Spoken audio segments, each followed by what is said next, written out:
Mr. Sandman, bring me a dream. Make him the cutest that I've ever seen. Give him two lips like roses and clover, and tell him that his lonesome nights are over. Sandman, I'm so alone, don't have nobody to call my own.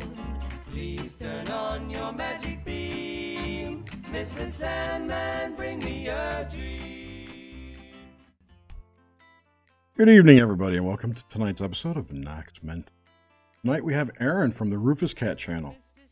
He is a musician, conspiracy theorist, and a bunch of other stuff he told me that I forgot. Aaron, welcome to the show. Hey, thank you. Thanks for having me. This is a cool little thing you guys got going on. Thank you. Thank you. Hi, Aaron and Jerry. Good evening, Nish. Oh okay, gosh. so no problems. Unbelievable. Yeah, so far so good. Well, all right. I guess we're gonna jump right in. You usually Unless you had do. something That's why you I didn't wanted- say anything. You're like, Oh, I know. you're like See, Jerry, waiting. everyone. You're Jerry waiting. and I decided to have a little chit chat before we jump in. Because I get so, I hate to say this, kind of like Germanic in a way with this is the Type word. A. Yeah.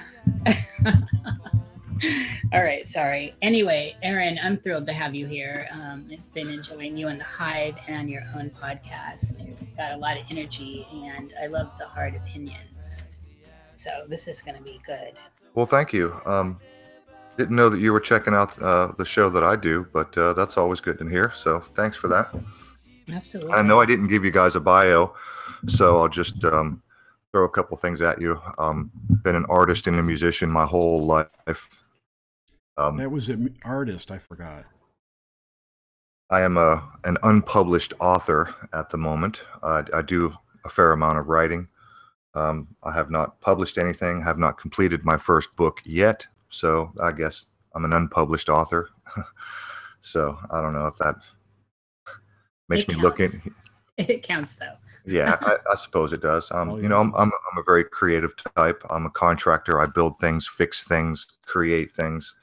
And yeah, like Jerry said, I'm a hardcore conspiracy theorist. I run my own little, show that you guys are already familiar with. We call it Conspiracy or Not, Here We Come. And it's turned out to be a decent little success. We've acquired some pretty amazing interviews. Joseph Farrell, Jim Fetzer's been on a few times. We've had Ole Demigard on a few times. Had the pleasure of speaking with Michael Cremo.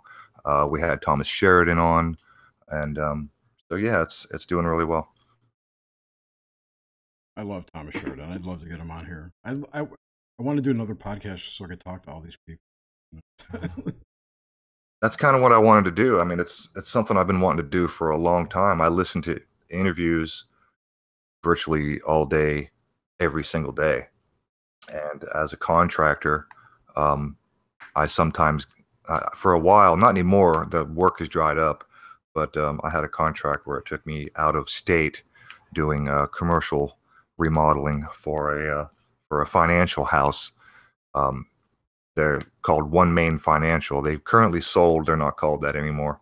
But anyway, I would literally drive from my house in Atlanta all the way up. I've been as far north as Maine. I've been as far south as Miami. That's a long commute every day. Yeah.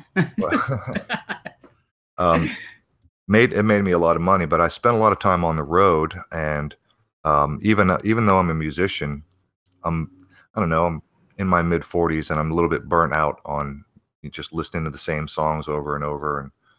And many years ago, I started dipping my toes into the realms of conspiracy, and ever since then I've been hooked. So my quest for knowledge is never ending. So I get to spend countless hours driving, and that's all I do is learn. So, and when I work, I'm an independent contractor, so I work by myself. And so I listen to interviews while I work. I can listen to interviews while I clean the house, while I'm in the yard, while I'm driving. So that's literally all I do. And it's sort of been a little bit of a dream of mine to have the opportunity to speak to some of these amazing people that I've heard give interviews, like Joseph Farrell and Michael Cremo and people like that. So, you know, it was a pretty cool opportunity that came along when YouTube started providing, you know, live streams. You know, it used to be that you could only upload 15-minute videos. So then when they expanded that, and then they added the live stream, and then next thing you know, people are doing podcasts. And so it's just something that sort of fell in my lap. It's like, hey, I got a computer, I've got YouTube. It doesn't cost me anything. I can do this thing. We can call it a show. We can invite people, and here it is. It works. It's amazing when you reach out to people, how many of them will respond and come talk to you. Yeah. You do an excellent job. What I really enjoy about your contribution to it all is your depth of knowledge, which we now know is because you have spent so much time listening and going down those proverbial rabbit holes. Yeah, it shows. Thank you. I'm not the only one that does it, but I'm a little bit unique. I take a lot of notes. I mean, physically, I literally handwrite. I've got books and books worth of notes that I've written and acquired over the years. So, I mean, you're sounding like an academic. That's what a good academic does. Yeah. Well, I take it seriously. I mean, I like to refer to it playfully as a self-propelled quest for knowledge. That looks like Nish dropped out, had to come back. I'm here. It always happens. Are you sure you're not pressing the red button that says hang up? I'm not touching anything. I didn't have my hands on. Anyway, let's move on in. So, Aaron, tell us a little bit about the world you grew up in, the landscape around you, big nature, big city. What things looked like when you were young and developing. Green. Nice. I grew up in Newcastle, Pennsylvania, up until about the age of almost 7. My parents moved to Arizona, and I literally turned 7. I think it was either on the trip or like the week we arrived. It was so soon during that trip. So it was a tale of two worlds, really. So up until about 7, I grew up in the mountains of Pennsylvania, and it was green and lush, and the winters were, you know, beautiful. And then after the age of 7, we moved to Arizona, which was brown and sparse. And from then, I pretty much spent most of my adult life out west in Arizona. Lived in Las Vegas for a couple of years, and then moved to Georgia about close to 20 years ago. So in Vegas in Pennsylvania, like I said, it was the mountainous area. So there was steep hills, rolling green grasslands, tall trees, swamplands, you name it, we had it all. And it was just alive and green and gorgeous. You were out in Vegas before the housing boom. Yeah. It was pretty nice. I think that's when it was nice. Yeah, it was. I understand. I've heard stories. I haven't been back since I left Vegas. I was in Vegas from age 18 or 19 up until around 21, 22. And after I left there, I heard some stories from friends that things changed drastically after that period. I mean, we used to for work, before work, my friends and I, we would go to the casinos, and we would have a 50-cent steak and eggs. If you could get there before 7 a.m., you'd have literally 50-cent steak and eggs. 99-cent shrimp cocktails. Oh, jeez. And those days are over. You know, the days of the $2 buffet and $4. Oh, yeah. And I mean buffets that are good buffets with lobster and steak and, you know, shrimp for like $3 or $4. We used to go eat dinner for $4. It's unbelievable, actually. Last time I was there, Mandalay Bay, I think it was $35 for the buffet for lunch. Oh my God. Oh my God. And that was 10 years ago. Jeez. I ate for free more often than I paid for it. Yeah, me too. My roommate's mother worked at one of the casinos, and you know, they give comps out all the time. If you're at the casino and you spend a lot of time sitting around gambling, somebody will walk up and they'll throw you a ticket, which is a complimentary meal. dinner, lunch, nice. breakfast, or whatever. So they throw comps out, and so she would bring these comps home. And so we had these comp tickets, and anytime we wanted, we'd go into casino and literally sit down and have steak and lobster for nothing. Wow, that's nice. Really, you could live that way. And you could smoke and eat at the same time. Yeah, that's right. You could smoke in the casinos and smoke and eat. Back in the day. Yeah. Wow, I Those remember. were the good old days. You guys, what sign are you? September. I'm a Virgo. Oh, so we're in your period. I'm sorry, what? We're in your time of year then. Yes. Here we are. And Mars is going conjuncting with Mercury. Yep. Oh, this is a hard week coming up. Watch your random outbursts of anger. Watch your 6 or 4s or whatever. Really? Yeah, there's some hard astro stuff this week. So this is my favorite question actually that we came up with. So have you used psychedelics, and could you tell us about the experiences as kind of related to altered states of consciousness? Yes, I have used psychedelics on a few occasions. I've had some really amazing good trips, and I had one trip that sent me to the hospital and almost got me arrested. Oh, wow. And then that was your typical standard acid tablets, the little paper acid tabs. Water. So my first acid experience was probably the most amazing and truly the best psychedelic experience that I've ever had. Besides just, laughing and really enjoying the buzz, when the night wore down and it was time to at least try to go to sleep, which I later learned that acid is actually somewhat of an amphetamine, and it's almost impossible to sleep on the stuff.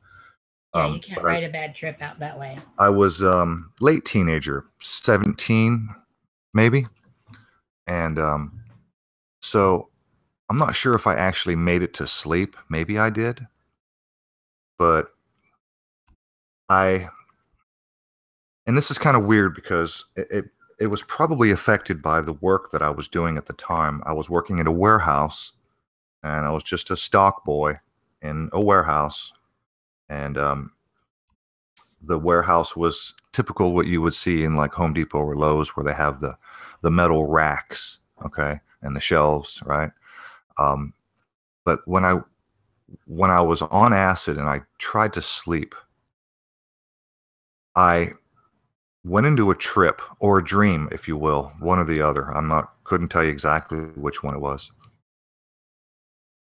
I was literally flying through what may be considered the fabric of the universe. And it seemed like, how do I explain this? It's like, have you seen the movie Interstellar? Yes. Okay, the very end of the movie when he's trapped in the 4D world, right? Yep. And he could see almost this square pattern in all directions, right? And literally all 360 degrees, it's just a square corridor with turns everywhere you could go. There's just a million directions you could go. That's sort of what I experienced during this dreamlike acid trip that I was on. And it was like the scaffolding of the universe. And I equated it to the racks that were in the warehouse that I worked at, because there was a similarity between the shape and structure of these giant shelves that were in this warehouse and the thing that I was experiencing as I'm having this acid dream. So it was similar to the Interstellar, where it was infinity in all directions, and any direction you moved in, if you looked left, there would be another corridor in all directions. And it was a lot like the scene at the end of the movie of Interstellar. There's in the book Steppenwolf from Hermann Hesse, he writes about the magic theater of the self, and he describes it similarly, except for doors going in every direction, just door after door after door, rows after rows. after Roe. What did you do? Did you go and explore?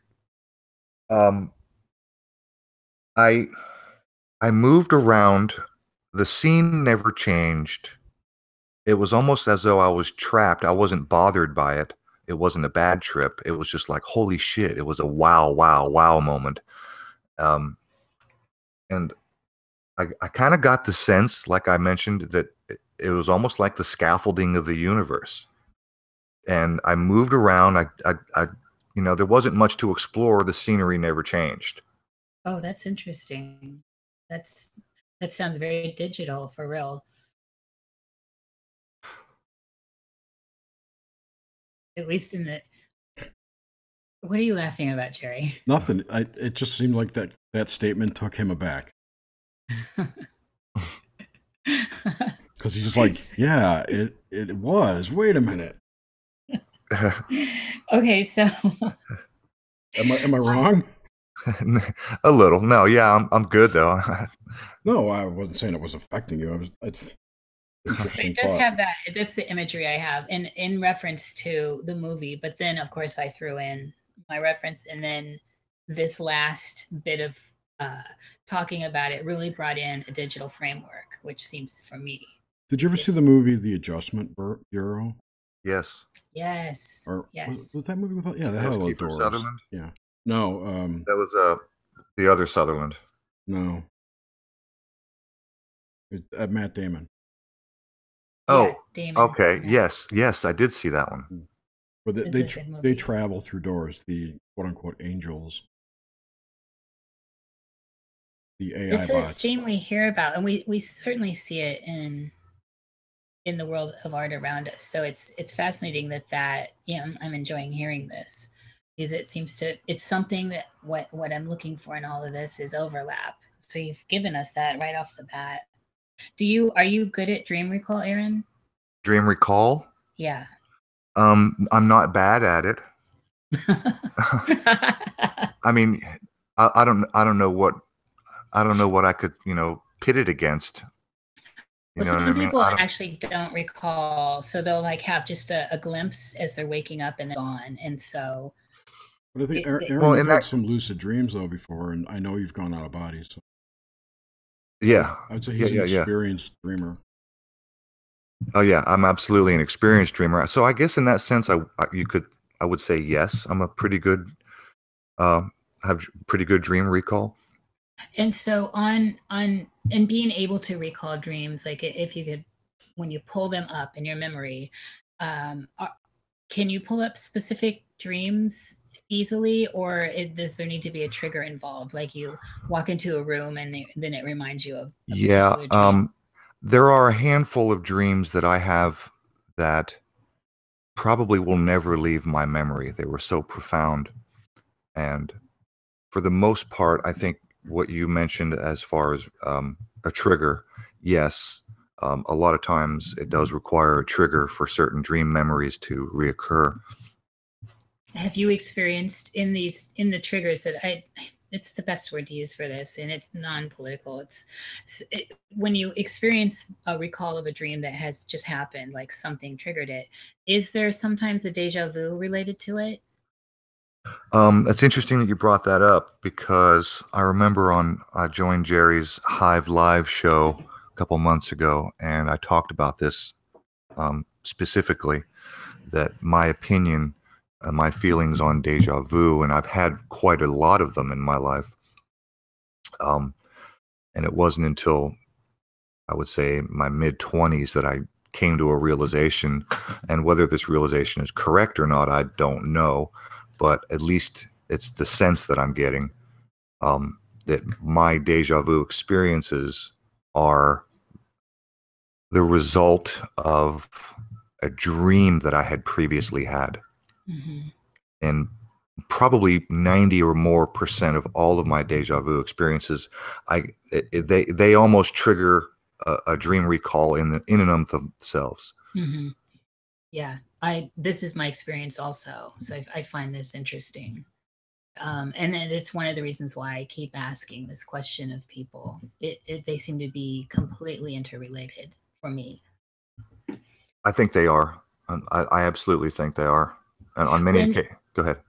when you're having it, so let's dig into one of these. So when you're having that experience, and in it, as you said just a second ago, that it can trigger one within it, or the deja vu itself actually triggers the dream. Have you been able to really push into it and get something deeper out of it, other than the wowness of it? Only lately, within the last 5 or more years, have I even tried.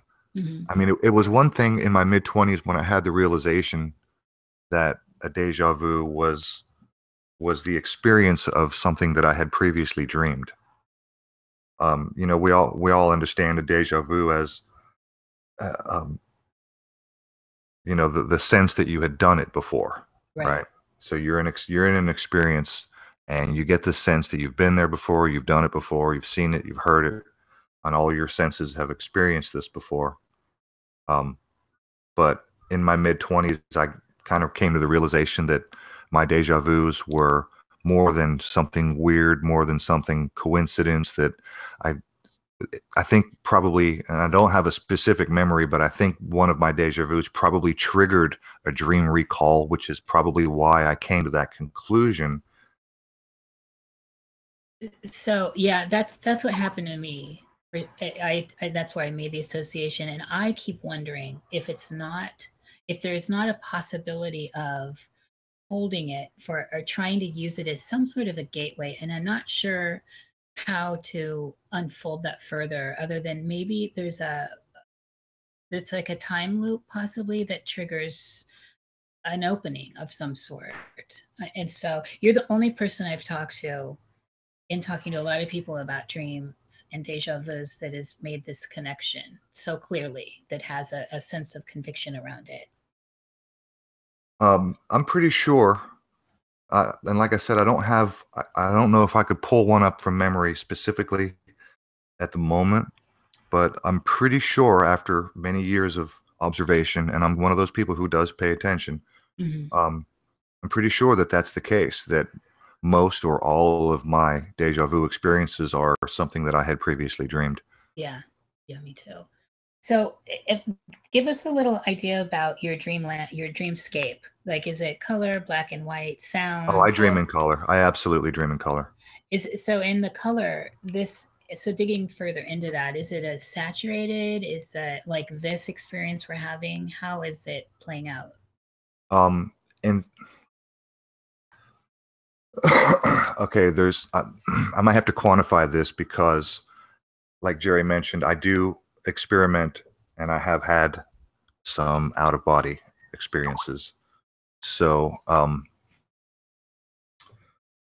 in a pure dream state, the colors are sometimes bland and sometimes occasionally prominent. And during a lucid dream, which is something else I'm pretty good at, Mhm. the colors are much more vivid. When I'm aware and I'm consciously paying attention, and which is kind of a kind of an odd thing to say, consciously paying attention while you're unconscious. So, so yeah, when I'm lucid dreaming, the colors are much more vivid.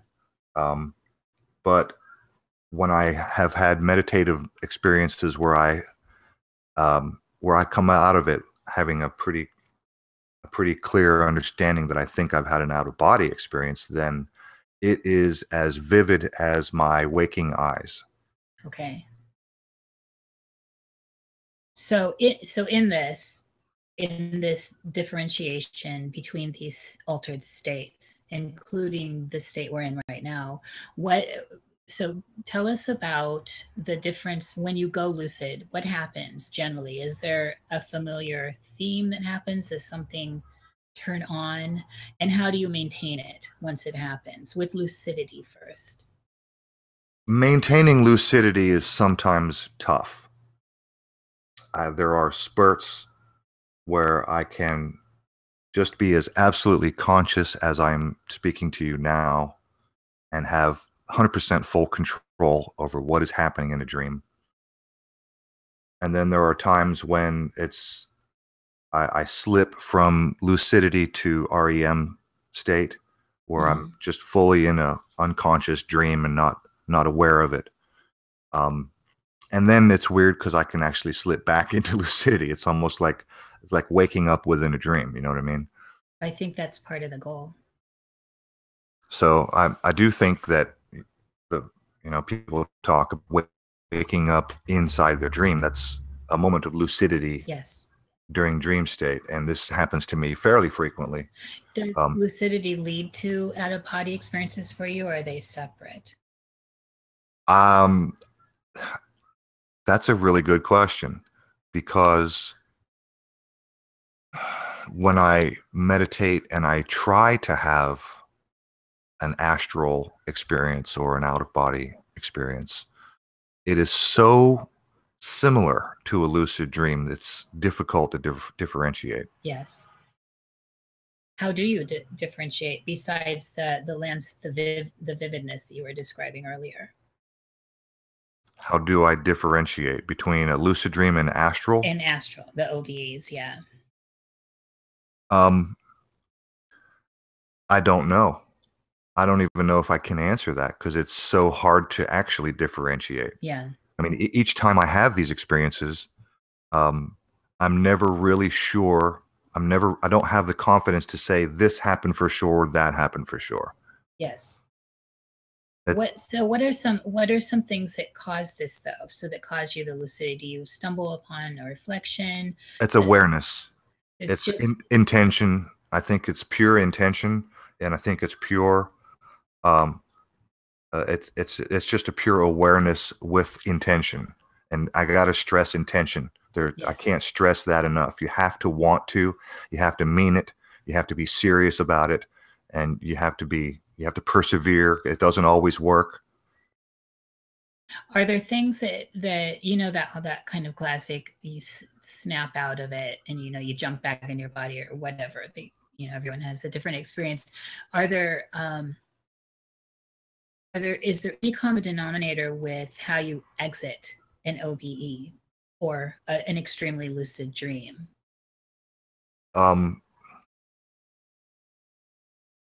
No, I couldn't even say how I exit. Okay. I honestly don't have any answer for that at all. It's not exiting a lucid dream or exiting an OBE is not something I've ever even thought about or considered or tried. It's never been part of my intention. So it's not something that I can't even speak to it. I just don't. I don't know how that happens. Something like fear, will make people. Or there's some sort of confrontation or something alarming tends to cause that effect. So I was just curious. I like that you sound very adept at this, actually. So can you talk to us about a couple of OBEs or extremely lucid dream experiences? Something to chew on here? Well, I tell you what, there are a couple of dreams from my childhood that will never leave my memory. They'll always be as vivid as though it was an experience I had this morning. Oh. And they're kind of weird. They're slightly religious based. And when I say kind of weird, what I mean is really fucking weird. These are my favorite. Bring it on. Okay. Let me before you enter that, this is something in the background that I meant to get. I find it extremely important with your underpinning. Are you religious? Okay, I was about to set that up and answer that question. Okay, I'll let you go then. All at once. Okay, yeah, I can answer that and do the setup all at once. Thank you. So as a young child, my grandmother on my dad's side was very, very religious, Baptist Christian. So that's what I was raised in as a very young child. I stopped being religious the moment I became of age, right? As soon as I hit the age of adulthood, roughly 12 years old. So as soon as I got my adult brain, I came to realize that religion was a giant pile of freaking garbage. I could tell you some terrible stories about the cult rituals that exist within the Baptist church itself, the traumatizing experiences that children go through as they are raised in that environment. It's downright fucking horrible in some cases. I know so little about it. I wasn't raised in the church, so this is fascinating to me. Well, I'm not exaggerating at all when I say traumatic. I mean, it is like trauma-based mind control is what it is. Now, as an adult, keep you further into that paradigm, that narrative. It's to get you into it so that you never get out. It's a form of mind control through self-censorship in a way.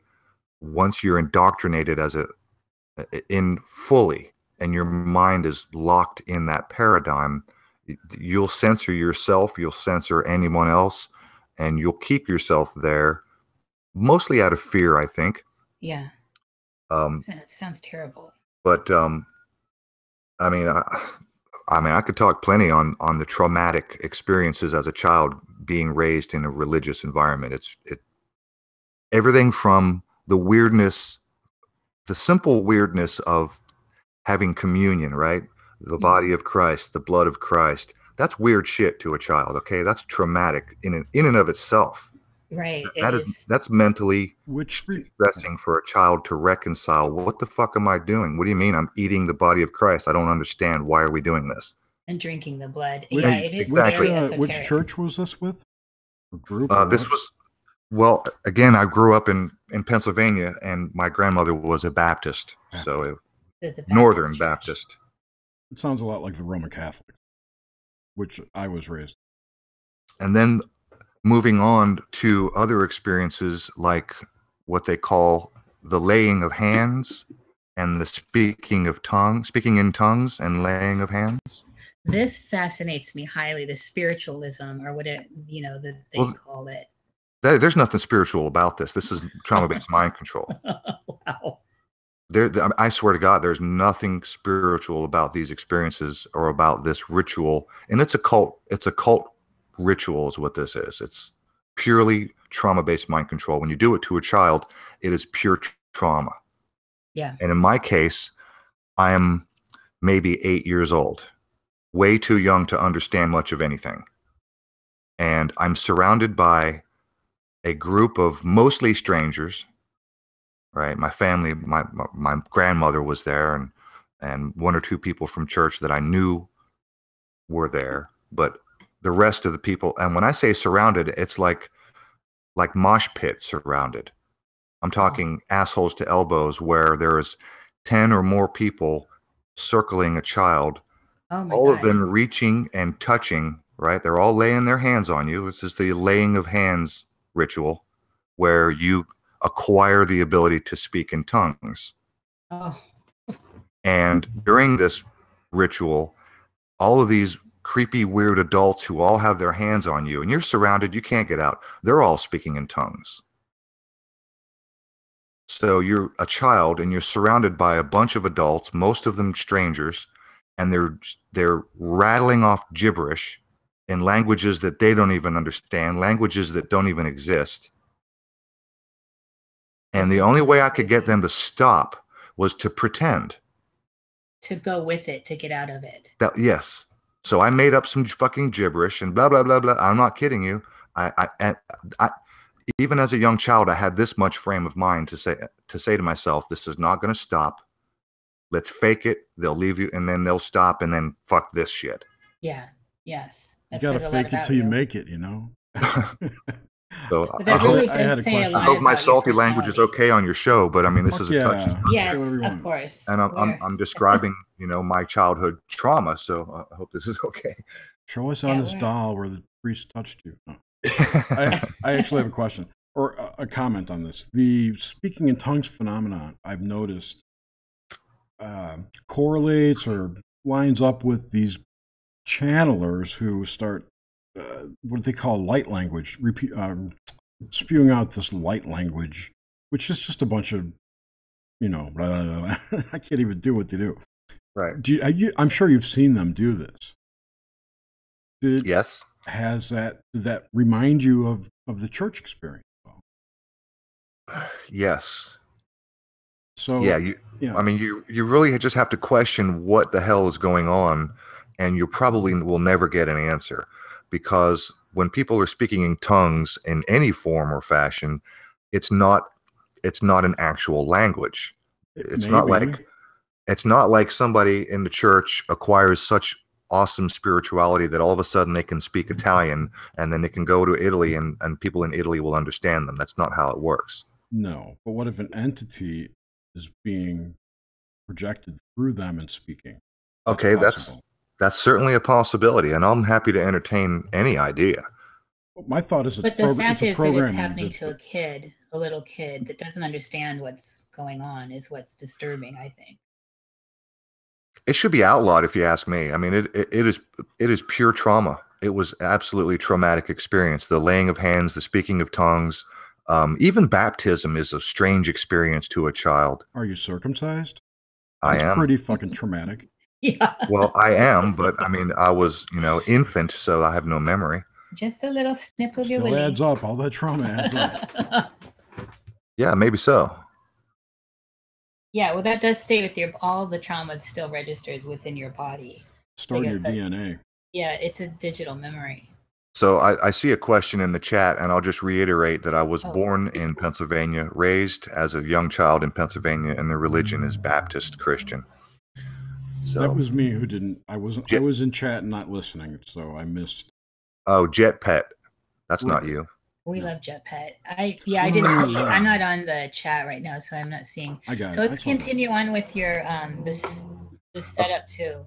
Yeah. Okay. So now you understand my, background with religion added in. Yes, so that is very significant, and I'm glad that it's come around, because we've set up an underpinning of traumatic indoctrination happening. Okay, so I'm a young child.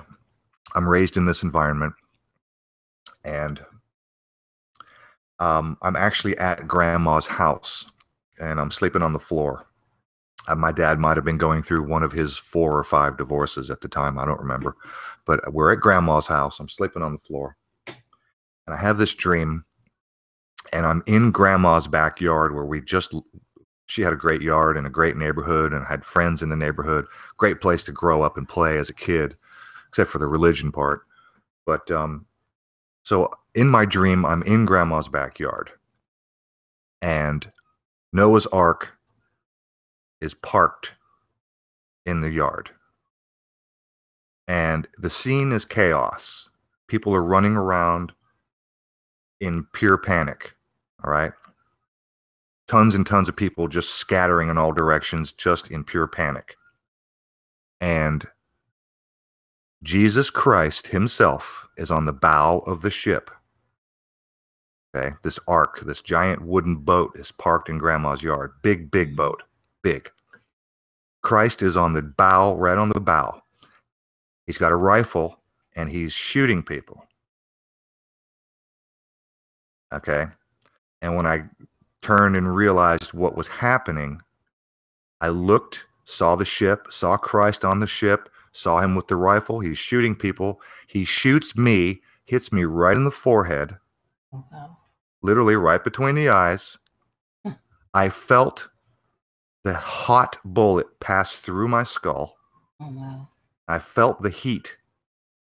There was something strange. It was hot. And then I woke up, and that's it. That's incredible. Was he keeping the bodies to eat later? Well, that's the end of the story. That's just one of those dream memories that will never, ever leave me. It was extremely, it was during a traumatic period of my life. It was related to my traumatic religious experience, and the dream itself was traumatic by itself. But there's this added detail in this dream, which is something I always like to parse out, is that you felt the heat. So Yes. There's other sense happening here, and that's I think an important avenue to go down, and so that you actually felt the heat on your head through basically your third eye. Yeah.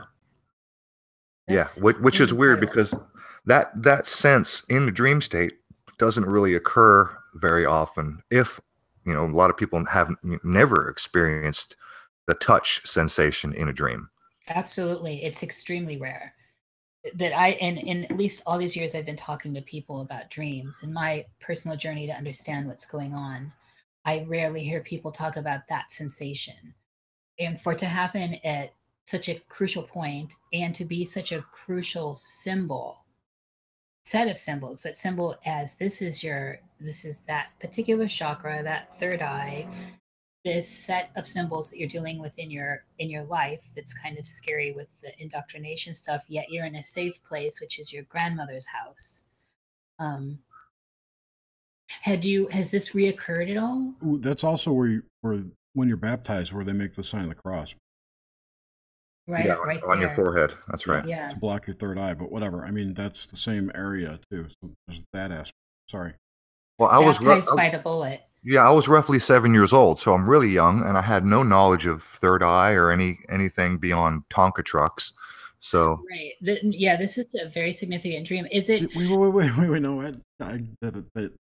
what did you change? Did your perceptions change after that in any way? Notice? I mean, did you notice anyway? No, I can't say that they did. Okay.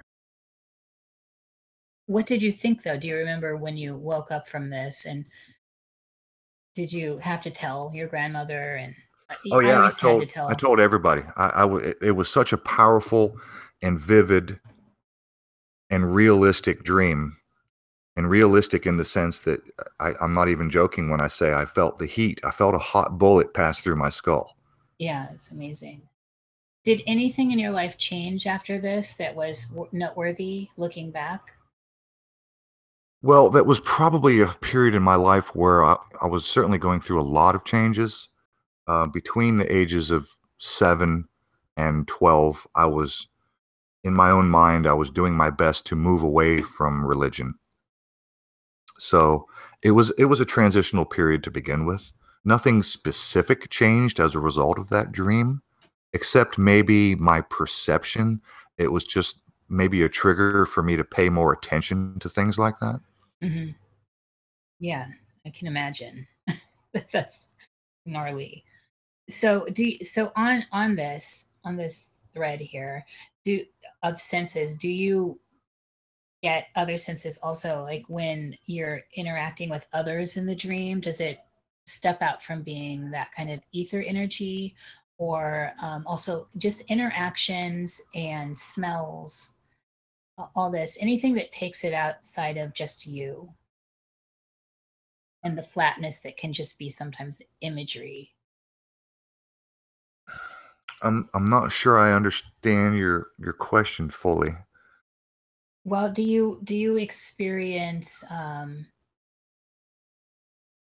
okay, so do you experience have you experienced other sensations that besides that you felt, that you had a physical feeling sensation with the bullet, the heat of the bullet?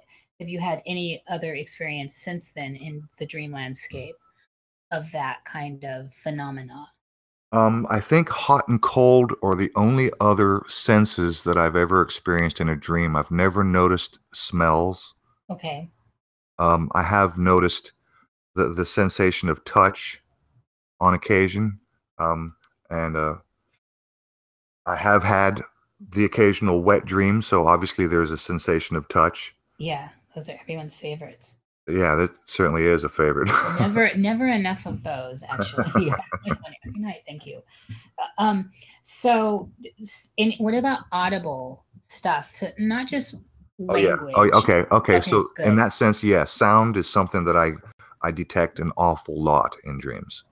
Can you give us a little bit of, can you lay some of that out for us? Is it cars driving by? Is it people talking to you? It's mostly people talking. Yes, I have heard background noises, city sounds, car sounds, airplane, helicopter sounds is a big one that seems to stick out for me. That's it's a real distinct sound when you're in a dream and you hear the helicopter. That's a real distinct sound. Compared to a whoosh of a car that may or may not be a whoosh of a car, it could be anything. Mm-hmm. So yeah, I have detected sounds in dreams, mostly people, mostly verbal interactions, and the occasional background noises. Do you ever feel like when you're so in interacting with others, and this is kind of where one of the directions I wanted to get off on is others in the ether.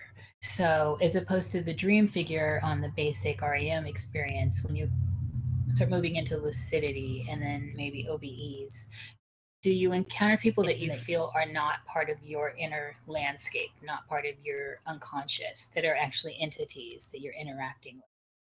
Other dreamers, you know? I think so. That's not something that I really had paid attention to. That's a really good question. It's something that I will pay attention to now that you brought it up. That's really interesting to try to notice maybe out of place people in the dream. Because, and I guess when I phrase it that way, out of place people, that brings to my mind a few vague and faint memories that there were some people, perhaps entities.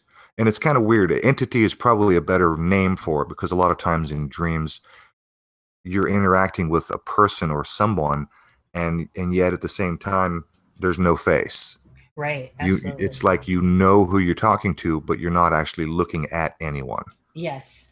It's mysterious. It's really, yeah, it's really mysterious, actually. So that's a really good question, and I will pay more attention to that. And yes, there are occasionally something, I guess, for lack of a better term, entity or person out of place would be a good description. Yeah, for me, I've noticed that it seems like they push back in a weird way. Like I have control over a lot, or I can leave or something, and then there's the entity seems to is driving its own experience, and that's what sticks out for me. Actually, I'm like, when I come back to this experience, that when I'm analyzing, I think, wow, this was not just me. Right. Do you have reoccurring dreams though? I wanted to get the reoccurring dreams that I have almost always involve flying. And when I was a child, I dreamed almost every night. I would have a dream that I could fly. Not like Superman flies, but the way you would swim in a pool. I could wave my arms like I'm treading water, and I could gain altitude. And then I could motion my arms like I'm swimming or wading through water, and I could, propel myself.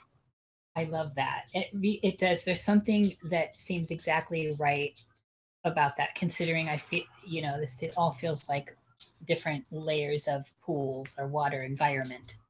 Do you have a lot of control when you're in those moments? Yes, I have an extreme amount of control.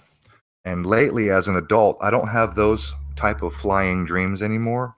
And yet I still have a different kind of flying dream where I will take my shirt, and I'm not talking about a t-shirt. I'm talking about like a button-up overshirt. Okay. Not being unbuttoned, I would grab the bottom corner of each side, the front corners, and literally hold them out almost like a cape. Yes. And love it. And I could run like if they were standing on a hill or some downgrade in the landscape, that I could take a few steps and leap and then flap my shirt out and literally just coast forever. And so the reoccurrence is a flying sensation. Do you have,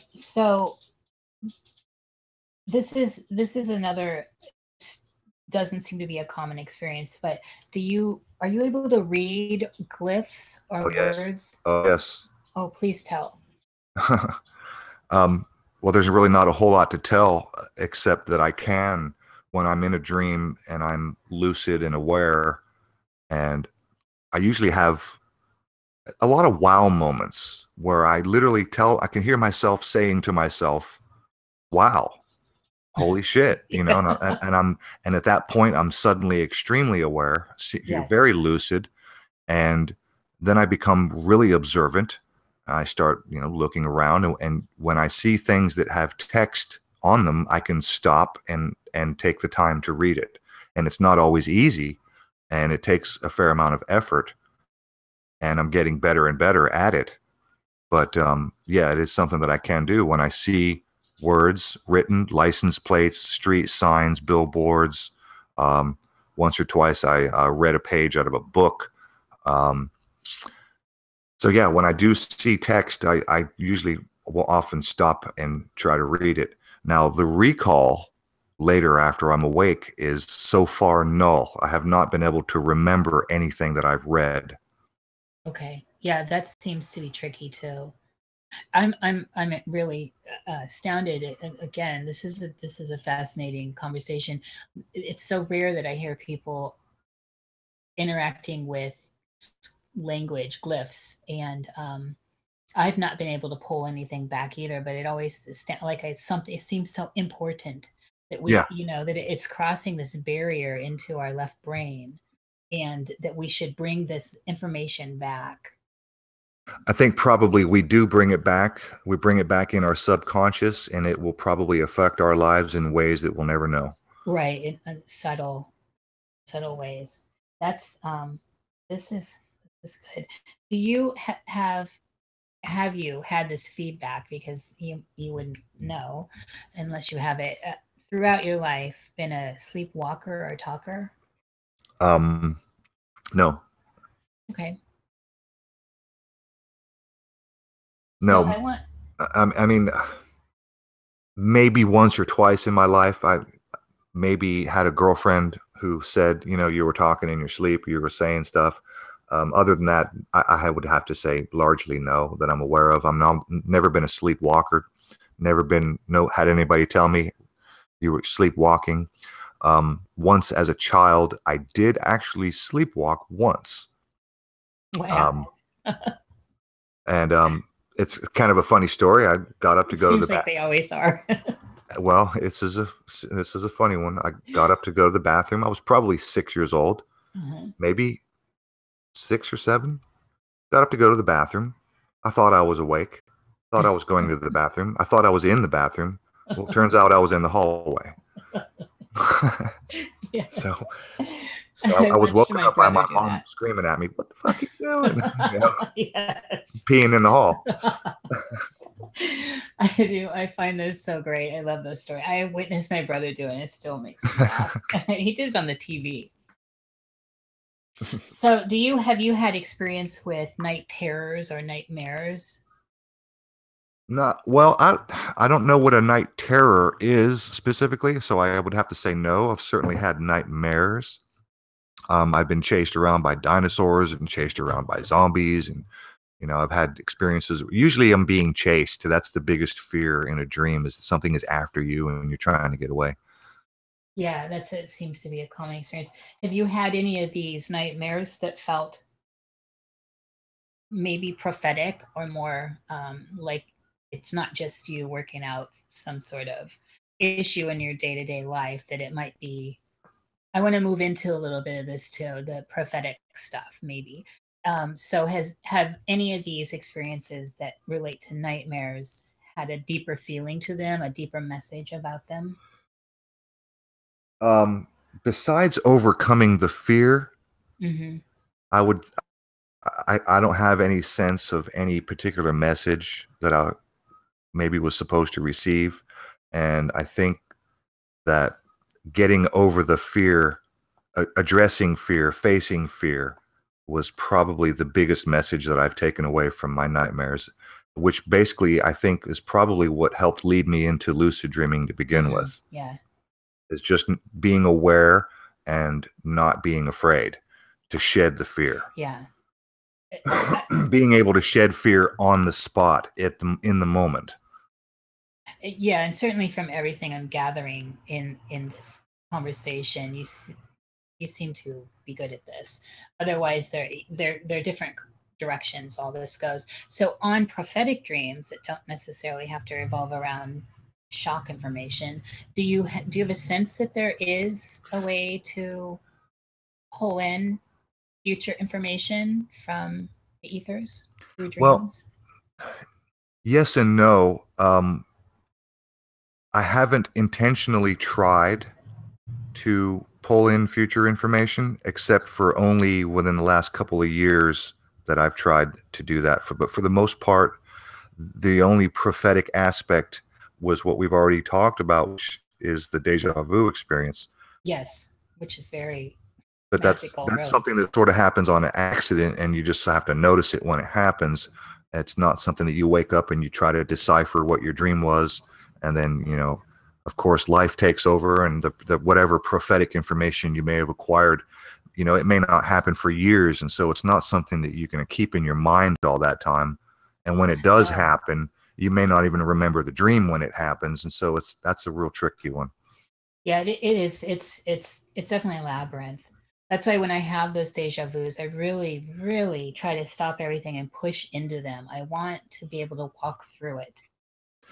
I did want to mention something to you guys that I thought you might find interesting. Is I recently I got my hands on some colloidal gold. Oh, nice. Just a couple of days ago, and I've only just started taking it. Ormus? Is that what they call it? Isn't there an alchemical name for the colloidal gold that people are taking? So a monoatomic, yeah. or white gold or white powder No, gold. well, Ormus is different. But Jerry's what? That's what I was thinking of, Jerry. Thank you. Colloidal gold is a colloid is a particle of 1, 2, and 3 atoms in either single or cluster form. Okay. Monoatomic gold is literally gold in a single atomic form. So each atom of gold is not bonded to anything. It is its own individual particle. The difference with a colloid is that it's suspended in a solution. In this case, it's distilled RO water, which is reverse osmosis. So it's an extremely pure form of water, and the colloid is suspended in such a way electromagnetically that it never settles, if you know what I mean. Each particle or each cluster, and in the case of a colloid, it's not necessarily single atom form, although there are single atoms in it. Just from the process of making it, you get the idea is to create the smallest particle, or either atom size or 1 to 2 or 3 atom clusters. But the colloid has an electromagnetic field, and it's like a bunch of either, you know, North Pole or South Pole, where they're all repelling away from each other, and they all keep each other within a close proximity and in a suspension on their own through electromagnetism. So it's not like a dilution where over time the particles would settle. So the electromagnetic forces keep these particles in their suspension and in their place. So, but the thing about gold, the monatomic gold, is that it affects your consciousness and it affects your dreams. And funny thing about it is I just started taking this stuff a couple of days ago. And while I acquired it at a prepper convention, which is here in town near me and at the fairgrounds. Nice. So wife and I go and we visit the prepper convention to see what maybe we could pick up for camping. We do a lot of camping and stuff like that. So we just wanted to go see what they had. And you know, I wanted to maybe buy some ammo, which is something I stock up on. And so we went, and there was a guy who had some colloidal silver and colloidal gold. Well, I have made my own silver. I wasn't concerned about buying colloidal silver, but I don't. And even though I have some gold, I could make it my own. I'm not interested. So he had some. It was cheap. I bought it. Just started taking it. And from the same person, I also bought a silver impregnated toothbrush. Oh, nice. So I'm a believer in the colloidal silver. Oh, me too. Absolutely. So have you seen any effects, though, with the colloidal gold in the couple days you've been taking it? Well, yeah, I was just to get to that. I had to tell you about the toothbrush because the dream I had last night, and I haven't used it yet. It's still in the package, just so you know. But in my dream, I used my toothbrush. Oh. You know what I mean? It's just one of those weird things. Yes, I love that. So in my dream, I remember giving it a try. You know, I remember the sensation. I remember the feeling, using it. I remember thinking to myself, it was about time. I just got this thing. I should give it a try and whatever. And so, yeah, I had a dream last night that I used my toothbrush, which I have yet to actually use. I remember hearing or reading that the monatomic gold is basically in the double helix of your DNA, where there's a space that the monatomic gold fits inside those the holes. Like it fills that space and opens up wormhole to receive light energy, photonic, the breatharian energy, whatever they call it. Yeah, monoatomic is really interesting stuff. I would love to get my hands on some of that. I believe that that's what the Egyptians were eating in some of the hieroglyphs that you see, where the pharaohs are being handed these little muffin cakes. Yes. And Yeah. the Have you ever listened to Donald Marshall? I know this is a tangent, but he talks about that the white powder gold being the residue left behind when people use jump room. And, no, I haven't. Oh, No, I'm I not hadn't heard familiar that. with this. and that the Vril, who are like the reptilians pretty much, or whatever the fuck they are, eat it. They eat that shit. Like when it drops off, after people go through the jump rooms and the stuff's on the floor, they clean it up and they eat it and it gets them high. Oh yeah, that's the story with the Egyptians as well. Is that With the monoatomic gold. that they would use it to communicate with other dimensional entities. Right. And by the way, just for everyone listening, I'm not endorsing Donald Marshall. I think he's a quack. I just like the information because it correlates. You know, everyone's got a little bit of the truth. Spread out. Sure. You got to find it also. I'll take truth wherever I can get it. Absolutely. Let's add this conversation to maybe the hive. I want to dig deeper into it. I got a hell of a topic list this week. Cool. Also, I have taken monoatomic gold. I don't know that I can report anything wonderful. And so it could be the person I bought it from, which seemed to be reputable. But I want to try the colloidal gold. And if you have information of where I could attain that from. Well, I'm looking at the bottle right now. The product is Mountain Well Being. Oh, I think I might be familiar with it. And they sell maybe I've gotten their colloidal silver before. I feel like I know that name. I forget what it's called. It's it has gold in it, but it's like not. I gotta look it up. Mountain Well-Being, though. I'm gonna check this out. It's weird. It's kind of purple. Mountain Well-Being. I feel like I got their colloidal silver one time. The name is definitely familiar, but perhaps that is some dream recall. So to get back on subject, I want to go into the. I do want to get into some of this woo-woo stuff. So just a little bit late, if that's all right with you, Aaron. I'm good as long as you guys want to go. I want to. So especially since you've got this body of experience with lucidity and that line between OBs.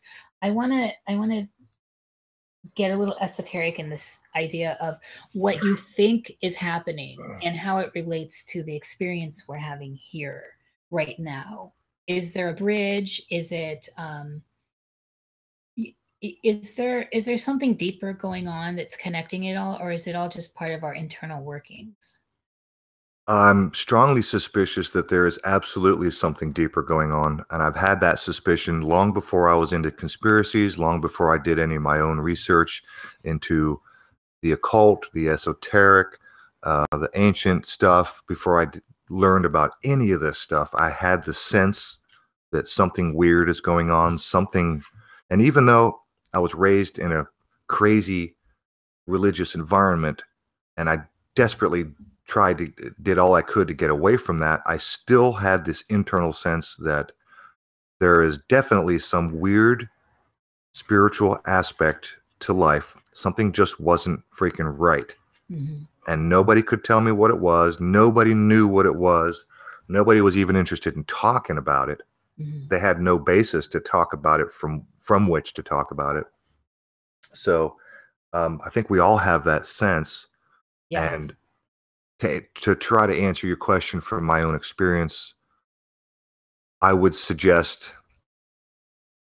that when you're in a state, you're in a dream state, or even a meditative state, a deep meditative state, that when you have the ability meditatively to quiet your mind, as they say, which is the same as going to sleep. It's basically making your conscious mind take a back seat.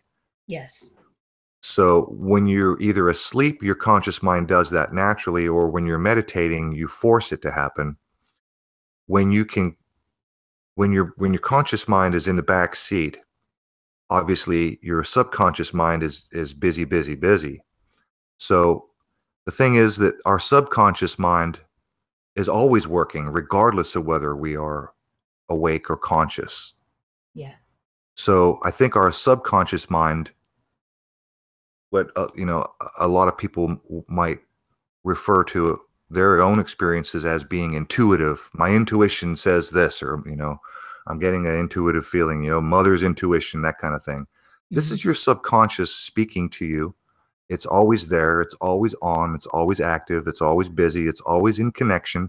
It's connected to literally everything. Like in the Star Wars, it is the force that runs through us. It binds us. And I'm wholeheartedly in belief that this is the real deal. That there is something going on that we are part of, that we are connected to, that we are co-creating on the spot in real time, that we can experience past, present, and future at any given moment.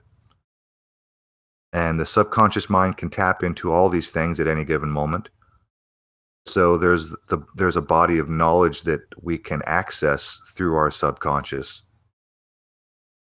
What do you think about this experience that seems so real that we're having, yet the moment ends and it's no more real than what a dream appears to be. A memory is dust, essentially.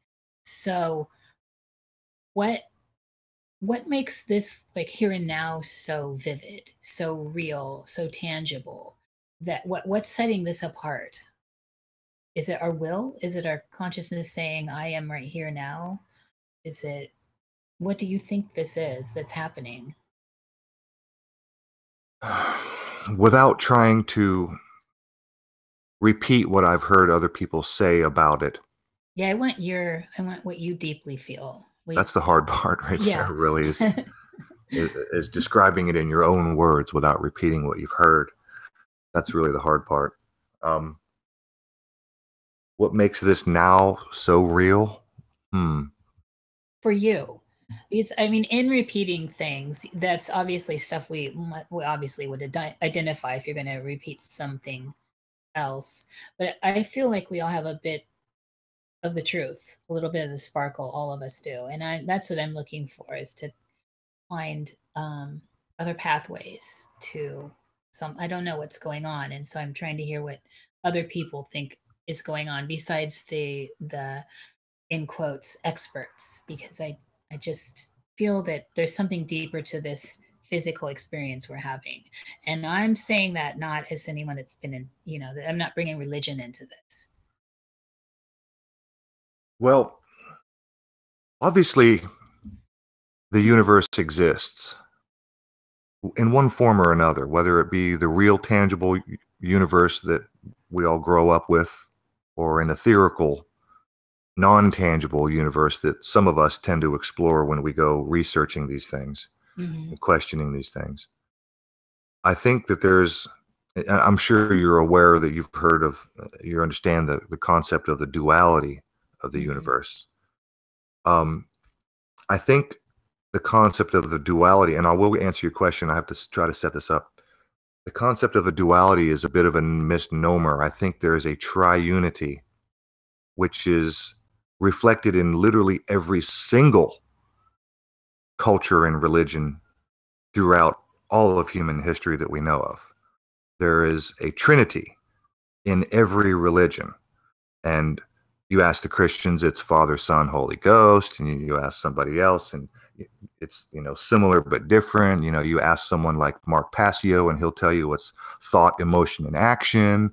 And, you know, there are all these different interpretations of what the Trinity really is. And then there's the physical aspect of the Trinity, which is the particles of an atom. You have a proton, a neutron, and an electron.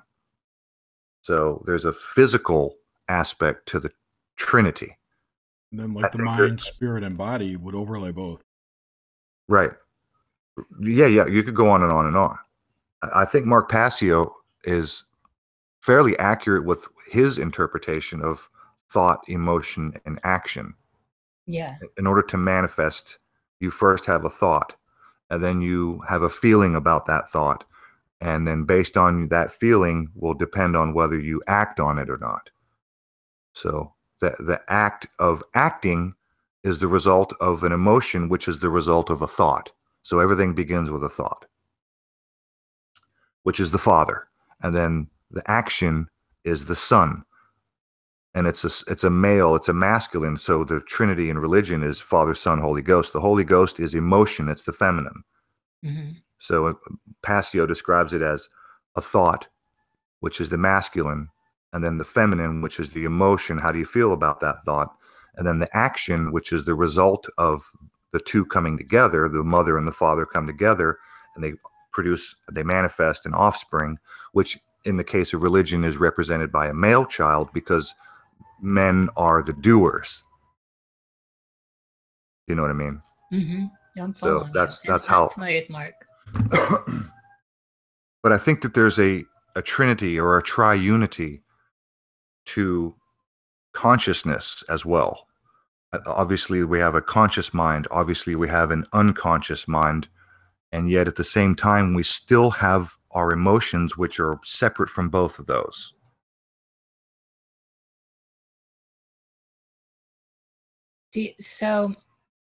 And yeah, I'm there. I'm following this. And so I want to, in ending the live part of this, and hopefully you can hang around. We can do a little after hours that Jerry and I've been doing. Sure. With that we kind of do as like more of a podcast.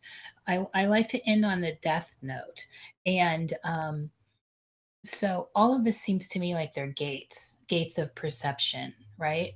So like going into a dream is a gateway of some sort, and then from there lucidity is a gate, and out of the body, and just different layers of perception. Is there a correlation? What do you think the death state is? So if just outlining the nowness, which is what we were just doing, what is that nowness? What is that? Because when you think on death, it has an etheric feeling to it, like thinking on a dream or maybe the past. It's just out of reach.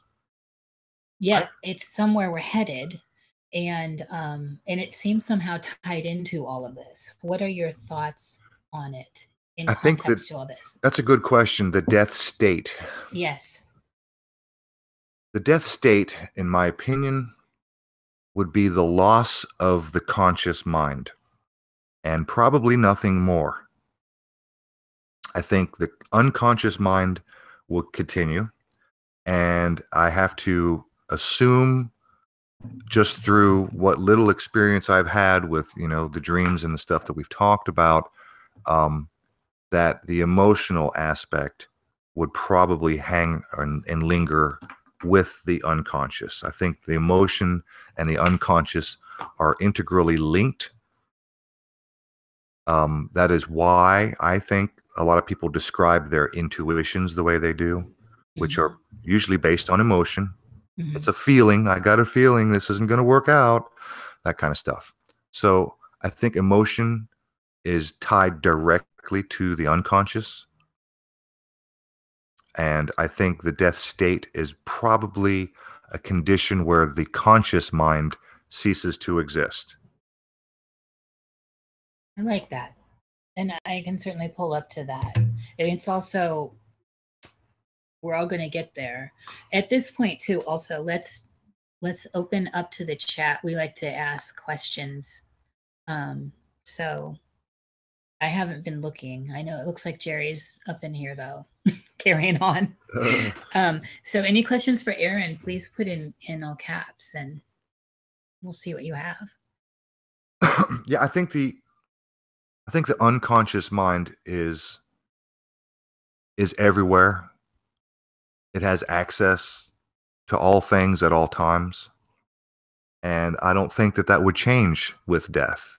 From all the stories of people having NDEs or near-death experiences, from the stories that I hear from the Vedic texts, stories that I hear from the Egyptian Book of the Dead, that it's very, very similar to the dream state or the unconscious, that you have access to information, you have access to all places at all times, literally all places, meaning anywhere in the universe, anywhere on this planet, anywhere in the universe, at any given time, future, present, or past. And I don't think that the unconscious or the subconscious mind ever disappears. There, I get a sense, especially in ruminating with what you've been saying here too, of the importance of emotion, and in a way, it's like I've got this imagery of like a treasure chest. Like the emotion's really what we keep. We keep the emotional content that sticks out from dreams, from memories, and then as we move through that gate into the death state in this shedding that goes on, like I don't think that can be understated enough or overstated enough, really. It doesn't seem like it's a key component here, and yet it's also one of the things that seems deeply human or deeply entrenched in hubris, if you will. Um,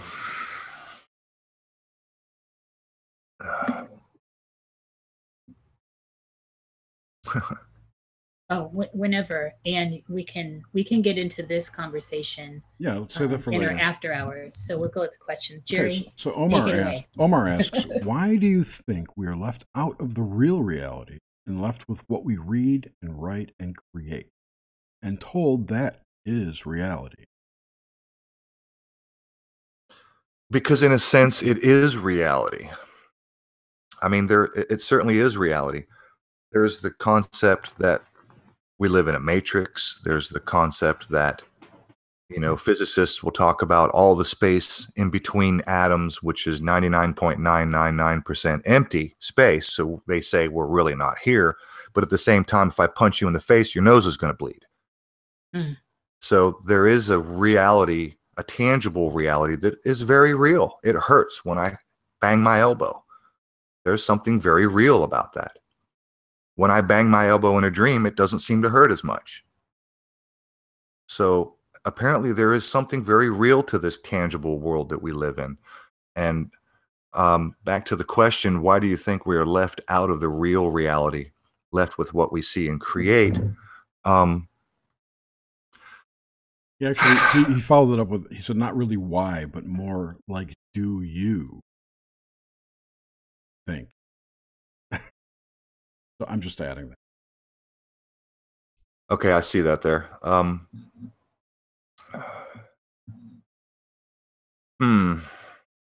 Well, most of the people in the chat, Omar and Greatest Potential, and some of the other people that I recognize in the chat here, are fairly into the conspiratorial, and we all understand that there is a control factor, that it's a mass mind control.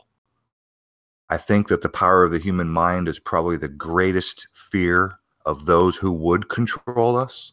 Mm-hmm. The power of the human mind is absolutely fucking extraordinary. I've experienced it. I've used it to great success on many occasions. Sometimes just simply with the power of my own voice, which is pretty important, by the way. And for those of us listening and tuning in, anyone in the sound of my voice, I would urge you to speak up more often and make waves when you're out in public. I'll give you an example. I'll be quick about this. Bank of America used to have satellite stores inside the Kroger shopping centers. Now there's a Kroger right across the street from me, so I could literally go leave my front door, go do my banking, and be home. I'm not shitting you, in about 8 minutes or less. Leave my front door, go to the bank, do my banking, and come home in under 10 minutes. Now they've closed all those satellite stores. I have to go 12 to 15 minutes one direction to the closest freestanding corporate bank house. Yeah. And not only that, but when I get there, the lines are crazy because all the satellite stores, it's the only place people do their banking now. So now I get there and got these terrible long lines, and I'm in the line and I'm bitching. I'm raising hell. People are looking at me. I'm raising a stink. You know what I mean? Mm-hmm. I'll give you another example where I had actually besides just raising hell and making myself look like an ass at the bank, I've acquired free food. The power of my voice has a monetary value in the form of haggling. Yes. Okay. If you go to buy something from a private individual and they want $50 for it, and you hand them $50, you lost because you didn't even try. If you said, I'll give you $40, I'll give you $45, and he's like, nah, all right, I'll give you $48. Well, it may be $2, but you made money with the power of your voice. You made money with the power of your voice. It's a contract. And there is something about that greater will in those kinds of interactions. That's why I love those one-on-one. They've run those out, the mom and pop experiences. In this terrible world that we live in, where everybody is online on YouTube and blogs and vlogs and all over the internet, and everybody's, bitching about why this is bad. And there's a lot of people doing good work, exposing a lot of stuff, and that's great. Yes. But, the powers that be don't give a shit about my YouTube channel. What they care about is real people in real time raising hell in real environment. So I would urge everyone in the sound of my voice to use your voice physically, not just on YouTube, not just to try to make, people aware of this or that. Do it in real life. Do it in public. And don't be afraid to stand out. Don't be afraid to be a sore thumb. The squeaky wheel gets the grease. I was at a restaurant and I travel. I told you I travel out of state, and I like to sit down to a good meal, steak and glass of wine. And so I usually go to the bar. I'll go to Longhorn or I'll go to Applebee's if there's nothing else better. And I usually have to sit at the bar because I'm usually alone and I like to chat with people. So I'm at the bar one day out of town, out of state. I'm at I think a Texas Roadhouse, and I ordered a filet, and I do that very often. I treat myself to a nice steak. So, and I cook filet at home a lot too. Anyway, usually at the restaurant, you can order a 6 ounce or an 8 ounce. Sometimes it's a 6 or a 9 ounce filet. So I ordered the 9 ounce, and they brought it to me, and it was really small. And I said to the waitress, I thought I ordered the 9, and she said, yeah, that is the 9. I said, yeah, no, that's not the 9. And her and I went round and round for a few minutes, and the people at the bar are starting to pay attention. And she said, would you like me to get the manager? I said, yeah, please. So she gets the manager comes over, and I basically did the same thing with her. This is I eat steaks all the time. I order fillets all the freaking time. I know what a 9 ounce. This is not a 9 ounce. She said, yeah, it cooks down. They shrink. I said, sweetheart, it's a fucking fillet. There's no fat in fillets. They don't shrink. And now by this time, I've got 8 or 10 people at the bar who have stopped chatting with each other and are now listening to me interact with the manager. Well, end of the story is she brought me a fairly good sized plate of filet medallions and a sizable pile of mushrooms. Why? Because I was not afraid to speak up. And because you questioned, the whole power of questioning also is alarming. There's an urgency, an awareness of the moment happens when we question. Yeah, others. I mean, I wasn't afraid. I was causing a little bit of a scene. People were paying attention, and I wasn't afraid to use my voice, and it worked. It worked. I got some free food out of it. Right. And all because of, that wasn't going to happen. And what happened is you noticed what you ordered was not correct, and they expect to have a little "I'm sorry" and move on with it, and then you question and pull it into the now. Really, this is not how it usually is. So that took it to a whole different level. I got the manager at the Honda dealer to literally give me half off of the diagnostic fee that they tried to charge me because they couldn't solve the problem. And I ultimately solved the problem. Are we still live? I heard a ding dong. Nish dropped off. Car dealerships are notoriously easy to bargain with because all their shit's marked up 1,000%. Well, this was a labor charge. It was a diagnostic fee. They tried to charge me twice because they couldn't solve the problem and they needed to keep it longer. And then I ultimately solved the problem, which really wasn't that difficult to solve. And I went down there and raised hell. And me and the manager went round and round and round. And I ultimately got a little bit loud, started creating more of a scene. And once again, it's because I wasn't afraid to stand out. I wasn't afraid to speak up. I wasn't afraid to cause a scene. And so ultimately, I was, I won the manager. I am exactly the same way. I will always complain if I have a problem because you can and you get free shit with it. So the thing is, if more people complained, our masters would do something about it. Correct. But, I'm standing in line at the bank and there's probably 15 or 20 people in line and there's one person raising a stink. That means that the 99%, they don't care. They'll stand there as long as they need to. Of course, they're well-programmed robots who don't want to make a stink. They're being polite. It's not complaining, though. It's literally questioning. And it's questioning what's being presented and questioning what exactly happened in conjunction with what you asked for or were expecting. And that is the bigger power there, I think, the power of the question. Rather than complaining. I don't know the light of the, I don't know. There's a difference for me there. By the way. Go ahead. From Greatest Potential, he asks, did you relate your vivid arc dream to your grandmother? I did. And I don't remember, I can't say I recall the response. And I was probably 6-ish, maybe 7 around the time that happened. And it was probably a patronizing response, probably not taken too seriously. And, I'll throw one more at you because this happened, another dream in similar vein as the one that I told you about. And this is after I had moved away from religion. I was probably a good 13 or 14. I was living with my father and his third wife. And I had a dream that I woke up in my dream, I woke up and I went to my closet, opened the closet door. Standing in my closet was Jesus Christ, and there were 3 angels standing on either side of him. They were short. They were maybe 1.5 feet, 2 feet tall. They were tiny compared to, he was grown man, 6 foot size. Like grays and a tall white? Yeah, I don't know. But I recognized him as Christ. Jesus was standing in my closet with 3 little angels.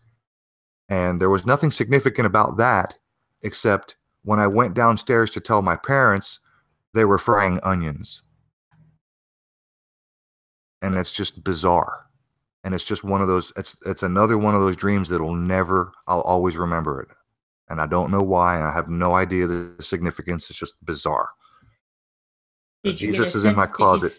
That's strange. And did you also get the sense of smell in that at all? I think you said you don't smell, but in dreams.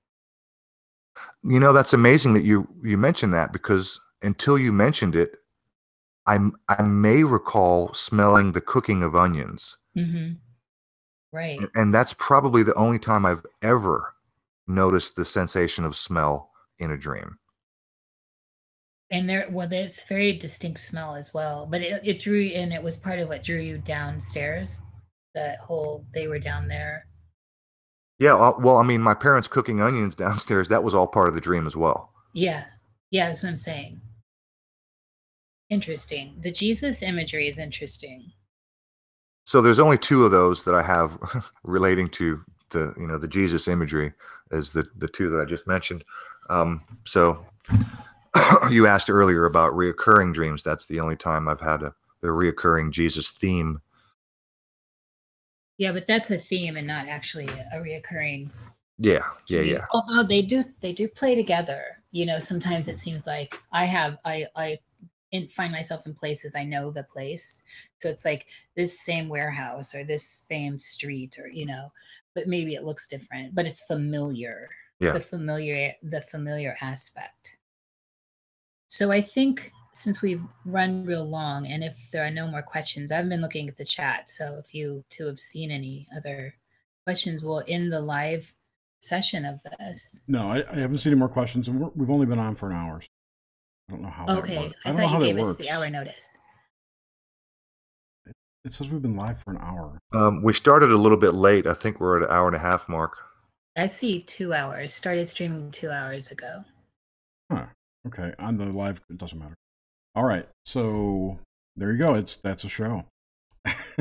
Yeah. Thanks, thank everybody. You so much, everyone, and Jerry and Aaron. Thank you. Thank you, Nish. Oh, thanks for having me. You guys are awesome. Anytime. And if anyone has any suggestions of people they'd like to see come on Nox Mente, please shoot me an email, jerrycthulhu@gmail.com. And don't forget to subscribe to the new channel, because in next week, this is the last live show we're going to have on my channel. Next week, we're moving to our own channel for this podcast, the show, whatever, and some other stuff we've got cooked up. So thanks a lot, and you guys all take care. What? I do have a suggestion, Jerry. Yeah, who?